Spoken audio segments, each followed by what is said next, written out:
Hey everybody, it's Matt here from Each Beautiful Day. You may wonder why I've got a budget car and truck rental. Why do I have a 4-ton truck?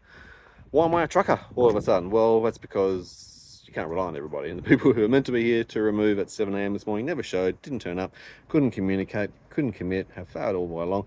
So the onus of that comes onto me. So let's make some decisions.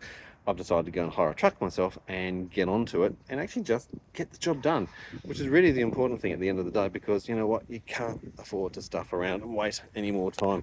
So that's it. I've picked the truck up, done the final load, and have now got everything where it needs to go. Yay us. Now, doesn't feel like everything's settled. It just means that everything is here. It's a beautiful fine day, I appreciate that, but boy, it has been a very long day. So do I look the part of a trucker? You know, you're all set up here in the cab. Don't think I feel like a trucker, but anyway, I have actually driven many different types and sizes of trucks over the years. Most of them trucks you do with moving. Getting a little bit sick and tired of this whole moving gig. You could well appreciate it. Well, look, we have moved in. It's been a good day as far as weather. It hasn't rained on us. It's been a long day. The job was meant to start at 7 a.m. The removalists should have taken half an hour to fill up their truck, half an hour to get here, half an hour to unload. And that's it. That should have been the end of it. It's now 2 o'clock in the afternoon. They didn't do anything. I've had to go off and get a truck, as I said, and just get myself organised and get it all done. So that's the end of the getting out of the old place and moving into the new. But boys, there's so much still to get done. Obviously, it's all the unboxing. It's all the building of furniture and other bits and pieces. It's about getting everything settled up and organised. So that's the next thing on the to-do list for me at the end of the day. And it is a big to-do list, unfortunately. Does this to-do list ever end, he says.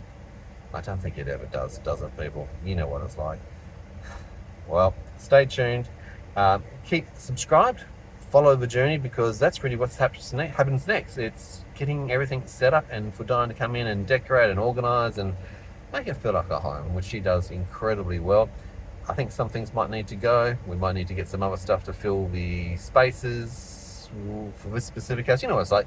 Every abode is slightly different, and obviously you've got to make it work to suit that particular house, unfortunately. I'm physically stuffed, tired, bruised, sore, torn muscles, dislocated my shoulder the other day, had to pop that back in. Hypermobile, great, isn't it? So that's really it. That's the big heavy duty stuff. Now it's hopefully the more slower stuff of getting organised and getting settled. But that was just my quick little update, just to say, well, what happened in the end?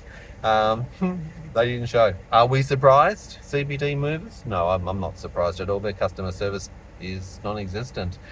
Won't use them, don't recommend them, as you already know from the previous videos if you go back and have a look.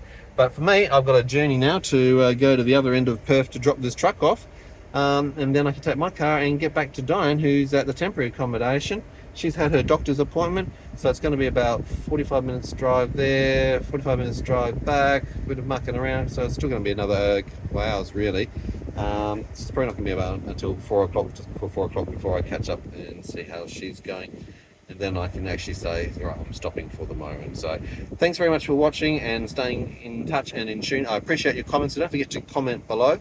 If you've had an experience of having to do it yourself, DIY removalist, I could actually do this as a bit of a side business. You know, my own removalist company, get a little 4-ton truck, an off-sider. No, I don't want to do that. I don't have the body, don't have the interest. I'm shattered by just doing it once. But look, if you know you're young and fit or into the gym and are healthy, could be a great side hustle, but you got to be reliable. That's the number one thing. Good communication makes the difference in business, and being reliable, being punctual, being organised.